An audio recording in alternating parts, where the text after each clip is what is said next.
여의도 계모임 22화 한동훈에게 열폭하는 민주당. 네, 안녕하세요. 오늘도 여의도 계모임이 돌아오게 되었습니다. 반갑습니다. 네, 안녕하세요. 김계주입니다. 네, 맹기현입니다. 반갑습니다. 저희가 이제 여의도 계모 22화죠? 22화고 30화는 아직 조금 남긴 했는데 네. 지금 이제 구독자 한 126명이 됐어요. 페이스는 다시 느려진 페이스가 된 것 같고 한번 이제 알고리즘에 한 번 더 걸려야죠. 네, 재밌게 또 이야기 해보겠습니다. 네, 첫 번째 이야기죠.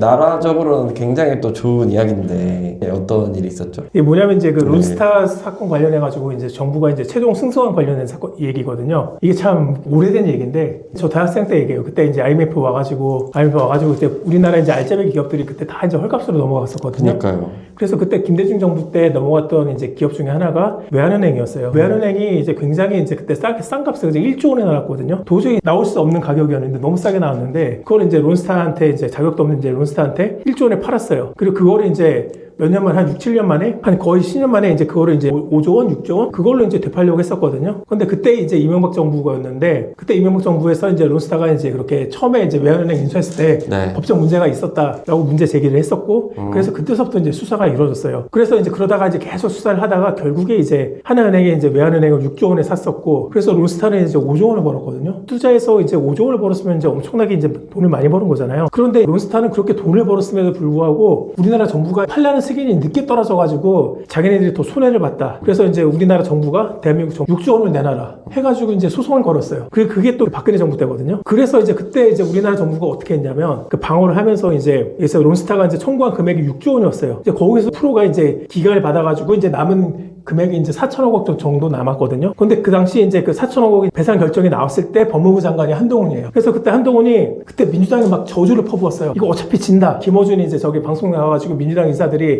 한동훈 무조건 진다. 이거 이제 법리적으로 한동훈이 이길 수가 없다. 한동훈이 책임져야 된다. 그런 사람이 이제 대표적인 게 이제 송기호 씨라 변호사라고 있는데 그 사람이 지금 대통령실에서 비서관으로 있어요. 뭐 김어준이야 말할 것도 없고 뭐 예전에 양경수 의원도 그렇고 예전에 이제 한겨레 신문 같은 경우에는 사설로 이거 이제 재판 치면 이거 한동훈 그 사비로 내라. 그런 얘기까지 이제 그 언론사에서 객관적으로 보도할 생각은 안 하고 그냥 이제 다 저주를 퍼부었어요. 한동훈 싫어가지고. 그렇게 해서 저주를 퍼부었었는데 그때 한동훈이 법무부 장관 시절에 그때 국제법무국이라고 국을 또 신설했어요. 왜냐하면 론스타 그거 대응하려고. 그래서 그렇게 해가지고 한동훈이 이제 결정해가지고 항소를 했고 그래서 어제 결국 이제 4천억 원 전부 다 그 기각이 나왔고 소송 비용마저도 70억인가 그런데 그거조차도 다 론스타가 내라.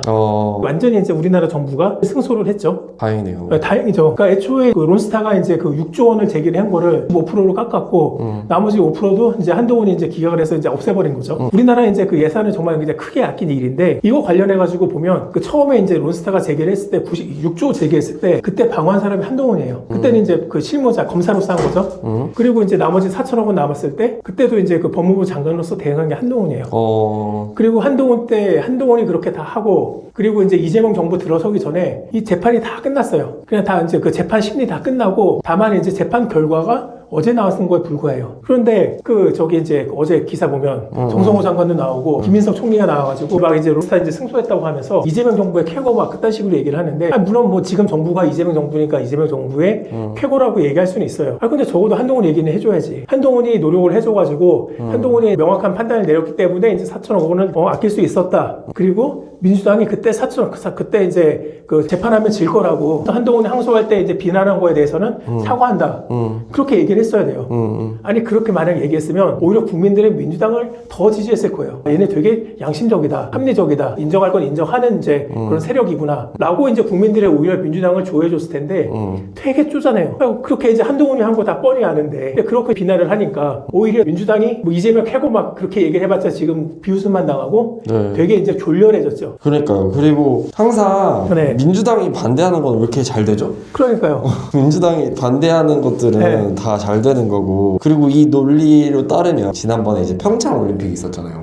근데 그 평창 올림픽이 문재인 임기 때 해서 문재인이 평화 올림픽이다 해서 북한도 초대하고 그 김여정도 부르고 김정은은 못 왔지만 김영철인가 하여튼 그 높은 사람이 왔잖아요. 근데 어쨌든 그때 그 평창 그 올림픽도 결국 유치한 게 2010년 이명박 대통령이랑 김연아가 티하고 그래서 유치했잖아요. 그거랑 똑같은 상황 아닌가요? 한동훈이 집도해서 시작하고 이제 좋게 해서 이제 마지막 결과는 물론 이재명 정부 뉴스 나왔지만 이렇게 그렇게 브리핑에서 쾌거다라고 네. 말할 사안은 아닌 것 같아요. 아니, 그리고 이제 되게 웃긴 게 이런 식으로 이제 전임 정부에서 일어난 일도 자기 공이라고 할 거라면 전임 정부에서 일어났었던 과도 자기 과라고 해야 돼요. 예를 들어서 그 윤석열 정부 때도 이제 민주당 문재인 때 비해서는 부동산 가격이 올라가진 않았지만 어찌됐든 윤석열 때도 올라갔어요. 그래서 부동산 가격 올라가고 민생 경제가 이제 흐트러진 게 윤석열 책임이다.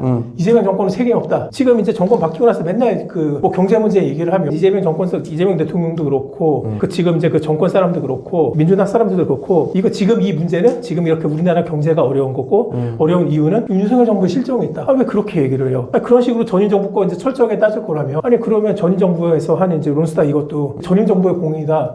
그렇게 얘기를 해야 되거든요. 그러니까 이제 완전히 이것도 내로남불이에요. 전임 정부에서 잘한 거는 나의 쾌거. 전임 정부에서 못한 거는 전임 정부 책임. 그러니까 얼마나 이제 이게 이중적이에요. 네. 다 받아들일 거면 공과를 다 받아들이던가 안 받아들일 거라면 지난 정부 이제 뭐 미생경제 파탄됐다고 이제 그런 식으로 비판할 거라면 저기 이제 그 론스타 이것도 다 전임 정부 공이라고 그렇게 얘기를 해야죠. 그쵸. 네. 그리고 저번에 이제 윤석열 정부 때 이재명 그 당시 더불어민주당 당대표가 이런 말을 했어요. 환율 문제로 해가지고 지금 이제 한국 국민들은 해외에 비해서 11%막 손해를 보면서 보고 있다. 이거 환율 어떻게 할 거냐 그랬거든요. 그리고 이제 계엄 당시 원화 환율이 달러 이제 치솟을 때가 1,470원 해가지고 뉴스에서 엄청 막 비상이다 이렇게 나왔거든요. 근데 지금 현재 환율이 1,460원에 실제 왔다 갔다 하거든요. 그렇죠. 근데 아무 말도 안 하고 있어요. 오히려 윤석열 때는 이제 그게 환율이 왔다 갔다 이제 출렁이기라도 했지 지금 환율이 거의 고정되어 있어요. 맞아요. 변동도 없어요. 그런데 그 민주당 사람들이 그러면 윤석열 때도 위기였으면 그럼 지금도 이제 외환 위기다. 그렇죠. 그런 식으로 얘기했는데 그런 얘기 아무도 안 해요. 얼마나 이제 웃겨요. 똑같은 1,460원이나 1,470원인데 윤석열 때는 이제 비상사 이재명 정부에서는 이제 아무런 문제 없고 얼마나 이중적이에요. 착한 비상사태 이제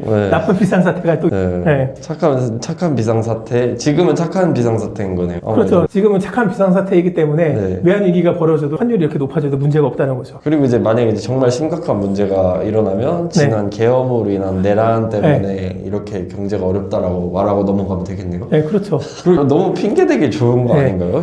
내란 세력에 문제가 있다. 그딴 식으로 얘기를 하겠죠. 민주당이 항상 그랬어요. 전임 정부 탓하면서. 맞아. 이게 다 이명박 때문이다. 근데 오히려 웃긴 거는 오히려 이명박 대통령은 전임 정부 노무현 정권의 공을 인정해 줬어요. 예를 들어서 그 한미 FTA 있잖아요. 그때 노무현 정부에서 이제 추진을 시작을 했거든요. 그러다가 추진하다가 이제 정권이 바뀌고 이명박 대통령 때 결국 그때 이제 그 사인을 하게 됐는데 그때 이 정권이 바뀌었을 때 이명박 대통령이 뭐라고 했었냐면 노무현 대통령이 이제 한미 FTA 추진한 거 정말 잘했다. 칭찬한다. 훌륭한 정책이다. 라고 칭찬을 했어요. 그때 민주당은 이제 웃긴 게 그때 민주당은 이제 노무현 대통령의 한미 FTA에 대해서도 막 저주를 퍼부었죠. 그런데 그렇게 이제 정권이 바뀌더라도 이명박 대통령은 전임 대통령의 공을 되게 띄워주고 인정했어요. 한미 FTA 추진했다는 거를. 그러니까 이게 당연한 거예요. 그런데 이제 이재명 정권은 이제 양심이 없는 거죠. 아니 저는 전임 정권에서 잘한 거면 잘했다고 해야지. 왜 그거를 왜 인정을 안 하고 그냥 다 이제 이재명 정부의 성과입니다. 막 그딴 식으로 얘기를 하는 게 너무 이제 그 졸렬한 거죠. 내가 이제 별명을 붙여주면 이제 그때 이제 김민석 총리가 발언을 했을 때 졸렬민석? 졸렬민석? 네. 얼마나 졸렬하길래 한동훈에 대해서 얘기 한마디도 안 하는지. 젊었을 때 수사한 한 책임자였고 법무부 장관으로서 이후에 마지막까지 이제 깔끔하게 일을 처리했었는데. 근데 웃긴 게 뭐냐면 민주당 정부 인사들이 자기네들 쾌거라고 하는 게 이제 민망하니까 뭐라고 얘기하냐면 이제 국제법무국 뭐 이제 담당자들 감사합니다. 그런 식으로 그냥 실무 공무원들의 공이라 막 그런 식으로 얘기를 하고 있어요. 그런데 국제법무국을 누가 만들었냐? 한동훈이 만들었어요. 그리고 애초에 론스타 사건 실무자로서 사건 참여하고 그 지휘한 게 한동훈이었어요. 그런데 그런 식으로 따지면 이제 실무자한테 감사를 하더라도 한동훈한테 감사를 해야 되고 정책 결정자로서 이제 감사하더라도 이제 한동훈한테 감사를 해야 되는 건데 이게 말을 이렇게 관련해서 얘기를 안 하는 거고 또 웃긴 게 국힘 내부에서도 이거 관련해서 별로 띄울 생각은 안 해요. 특히 김민수 최고위원 한가로운 어쩌고 저쩌고 하면서 이제 별것도 아닌데 무슨 뭐 이제 영웅서사시를 만든다 막 그런 식으로 비판을 하는데 아니 얘네 국힘 사람들을 보면 뇌가 없어요. 뇌가 없어. 문해당이야 문해당. 이렇게 이제 같은 당에 한동훈이 일을 잘했고 이렇게 해가지고 이제 긍정적인 여론이 있으면 이걸 당 전체의 지지율로 이어지게 하기 위해서 이제 노력을 해야 되는데 그렇죠. 그것도 안 하잖아요. 오히려 한동훈 욕하잖아요. 그러니까 이런 걸 보고 이제 조도 못 먹는다라고 하는 게 바로 이런 거예요. 그러니까 한동훈에 대해서도 이제 국힘에서도 계속 이제 그 구구 세력들을 공격을 하니까 저는 이걸 보고 이제 참 한동훈이 크게 성장할 거라 생각을 해요. 원래 정치권에 이런 말이 있는데 그 죽이지 못하는 고통은 나를 크게 만들 뿐이다 라는 게 있는데 민주당이 이렇게 공격할수록 그리고 국힘 내부에서 한동훈을 공격할수록 한동훈이 이제 여기서 이제 죽지 않으면 더 커질 거예요. 이게 정치권에서의 항상 이제 나오는 법칙이거든요. 핍박받는 사람, 정치인들은 나중에 다 크게 돼요. 이 서사가 있기 때문에. 저도 그런 생각이 들었어요. 이거 한동훈이 지금 어떻게 보면 전까지만 해도 당대표 선거라든지 그런 데서 이제 점점 존재감을 좀 잃어가고 있었잖아요. 근데 이렇게 해서 좀 수면 위로 드러나게끔 좀 도와주는 것 같은데요? 그렇죠. 지금 오히려 민주당이 그렇게 얘기를 함으로써 지금 이제 한동훈이 막 이제 그 TV 방송 막 그런 데도 나가고 막 유튜브 프로그램 나가고 종편 나가고 하면서 지금 열심히 활동하고 있잖아요. 네. 이거 다 민주당이 만들어준 거예요. 민주당이 애초에 처음부터 그거 발표할 때 한동훈도 잘했습니다. 그런 식으로 얘기를 했으면 이렇게까지 일이 커지지도 않았어요. 근데 민주당이 그런 식으로 대응을 하니까 한동훈한테 이렇게 이제 뭘까 활동할 수 있는 공간을 마련해 준 거죠.